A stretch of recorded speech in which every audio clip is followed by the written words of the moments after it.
Welcome. If you can't figure out true, false, and not given in IELTS, this video is for you.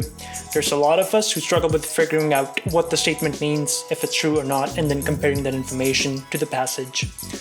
So first thing first, in IELTS, in the true, false, and not given section, what they're really trying to identify or they're trying to test you on is how well you can identify factual information. So now you might be wondering, what is factual information? Factual information is information that is based on facts. It could be true, it could be false, it could be not given, right? Three things, three scenarios. And factual information, it's based on real life events, data, or circumstances. At least for IELTS, what they're trying to figure out is how well you can find information in the passage. So what you know about the topic will not matter. It's more about what's given in the passage itself and what you understand. For example, here's the thing. The statement could be the earth revolves around the sun. Now that is a factual information because it's based on the fact that earth actually revolves around the sun, right? So that is a factual information. That's something they might be, testing you on. Another thing, factual information, it's not based on opinions. So, it's really important to understand that. It can't be like, oh, I feel about that, or what did the author feel about that? That's just not fact. That's an opinion. And, that's like something to kind of keep in mind when you give these, when you sit for the exam, right? So you'll be given a lot of these questions, which could be a little confusing, but what I'm going to show you is the trick, or actually the trade secret on how to handle this situation. So what do you need to do? You gotta understand this. Before really you sit for any exam or you handle any questions, you gotta read the instructions first. Read those, understand what they're asking of you, and then action those, okay? That's first thing. Number two, you gotta read the statement that's been, given to you. So examine the statement carefully. Find the keywords in the statement. Find exactly what it is they are asking you to prove true, false, or not given. Okay, that's number two. Now, number three, this is essential. Keywords and scanning. So when you read the statement itself, underline the keywords that you have to look for.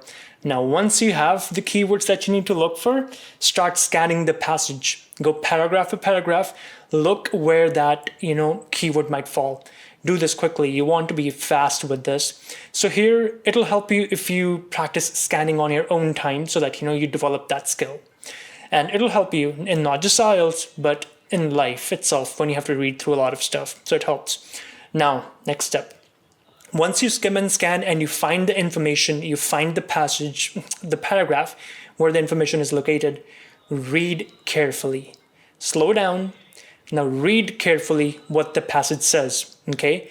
In the paragraph, read those lines and then compare them to the statement. This is where you want to slow down. You want to take your time and you want to understand what is the question and what is the passage and do they make sense? If they are true, it's true.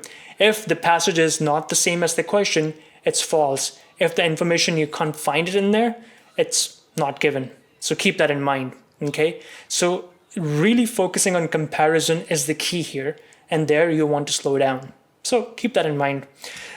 With that being said, some important tips. You gotta focus for qualifying words. So now you might be wondering, okay, what are qualifying words? Qualifying words are basically, words that will alter or modify the meaning of the sentence. They can be adjectives, adverbs, or phrases, and they're used to provide more detail or clarity to a statement, and that's where they're used. So if you see, okay, for example, think about this. Consider this statement, okay? Dogs are friendly. Now here they're saying dogs are friendly. Now, if they add the word usually to the statement, dogs are usually friendly. That's a completely different meaning. That means that the dogs are usually friendly, but sometimes they cannot be friendly, right? So it alters the statement, alters the meaning. And this will happen in IELTS because the questions that you get, you might have those, those statements with modifiers in there, with qualifying words in there. And there you have to be a little careful of what the word means and what the passage or the statement is saying, right? So you got to compare carefully. Now, with that being said, let's quickly have a look at some questions here. We'll look at IELTS Cambridge 17 and we'll look at some true, false, and not given questions there. So here we go. We're good to go here. First thing first, and this is something I always do, and I'd recommend that you do that as well. Let me zoom out a bit. What you want to do is basically,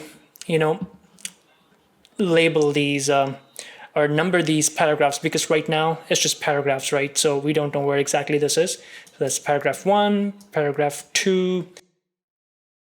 So we have a total of 8 paragraphs. Let's zoom in a bit.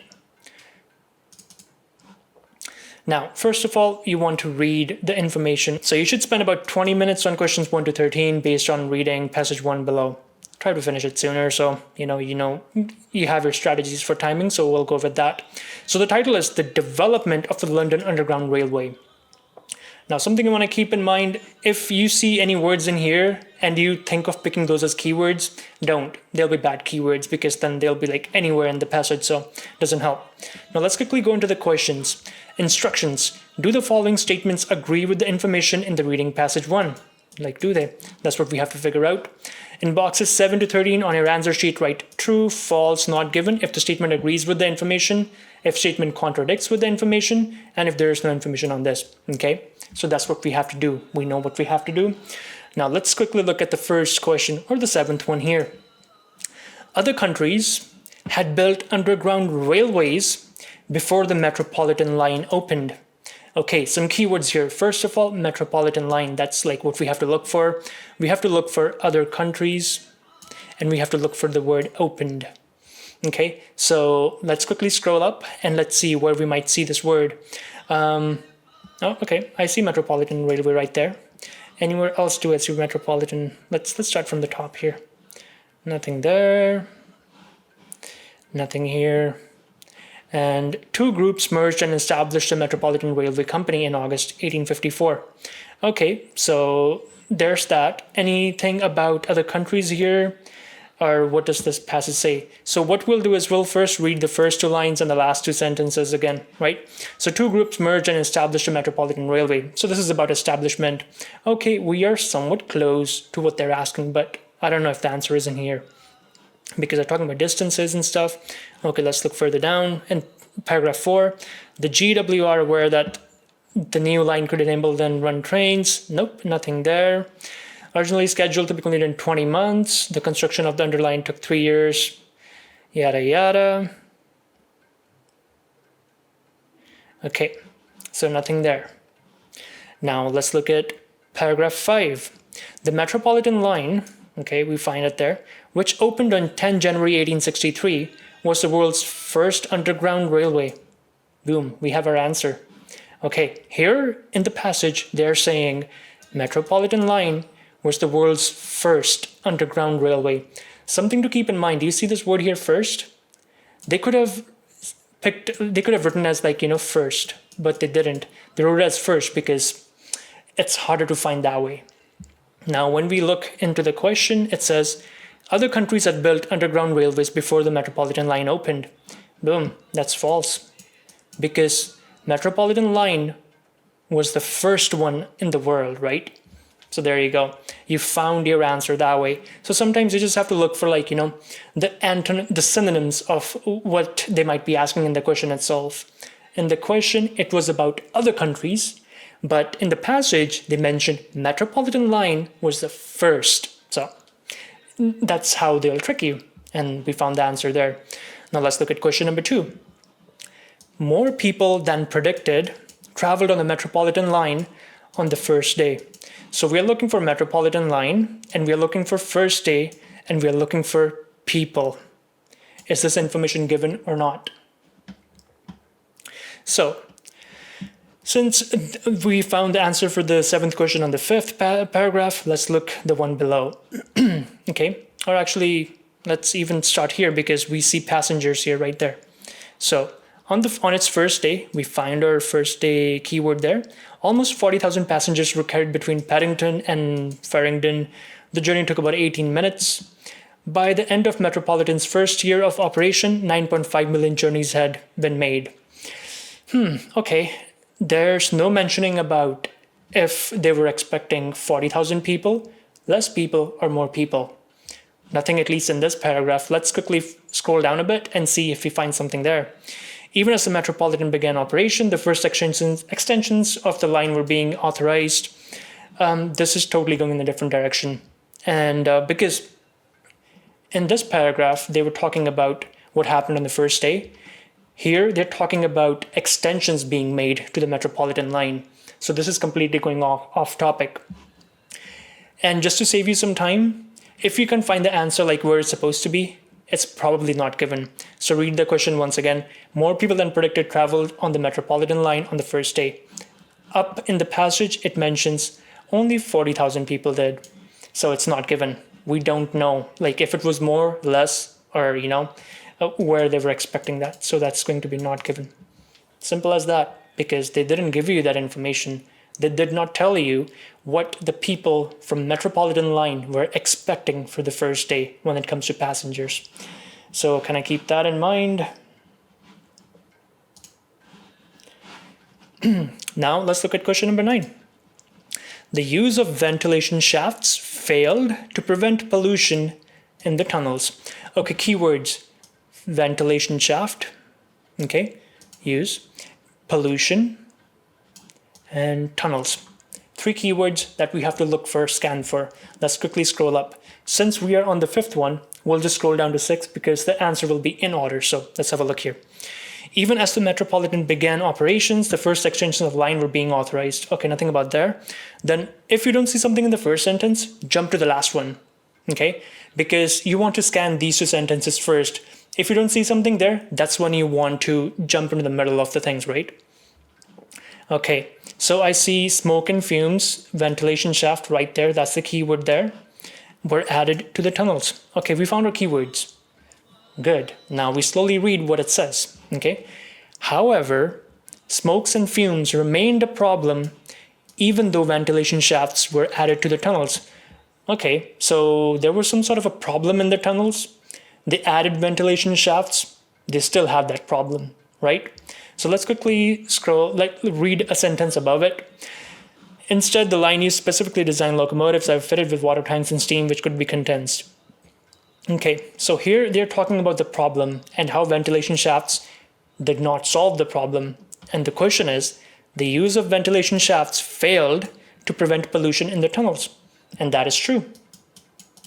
Because when they added the ventilation shafts did fail because there was still smoke and fumes, which remained a problem, right? So that's true. There you go. That's how you find your answer there. It's pretty straightforward, right? Now let's look at question number 10. A different approach from cut and cover technique was required in London's central area. Okay, we have 3 or 4 different keywords here. The first one is a different approach, cut and cover and technique, and then London's central area. So let's look for this. Last time we were on the 6th one. Let's jump down to the 7th. Okay, cut and cover, see. Oh, there we go. Cut and cover in the last sentence here. There. Now, let's look at this. The cut and cover method of construction was not an option in this part of the capital. Okay, London's streets had become worse. Despite the extension of the Underground Railway by the 1880s, congestions of London's streets had become worse.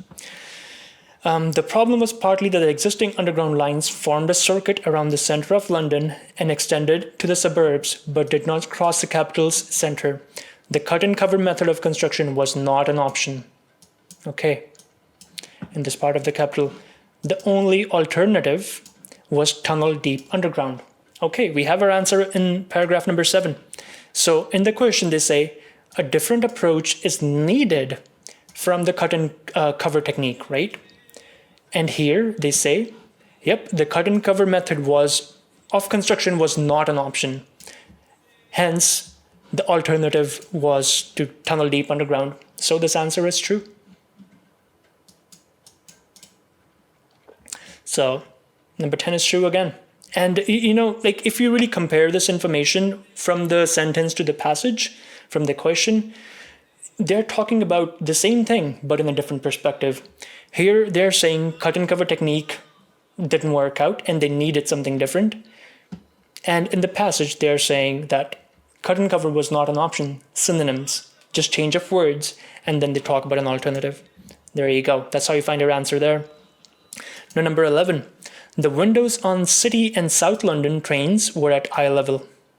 So eye level, City and South London, and windows. Those are the three keywords that we have to look for. Okay, let's scroll up. Last answer was in the 7th paragraph. We didn't find anything there, so let's go to number 8. City and South London, we see that there. First deep level electric railway. Line opened in 1890, yada yada. Okay, there are some details here.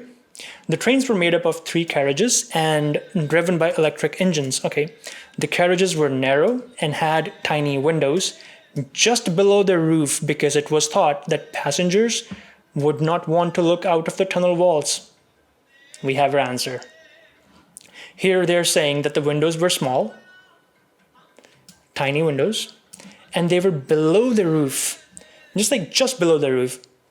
And if they're saying that people did not want to look out of the tunnel, and if the windows were just below the roof, they were certainly not on eye level because you'll have to stand up and then have a peek out.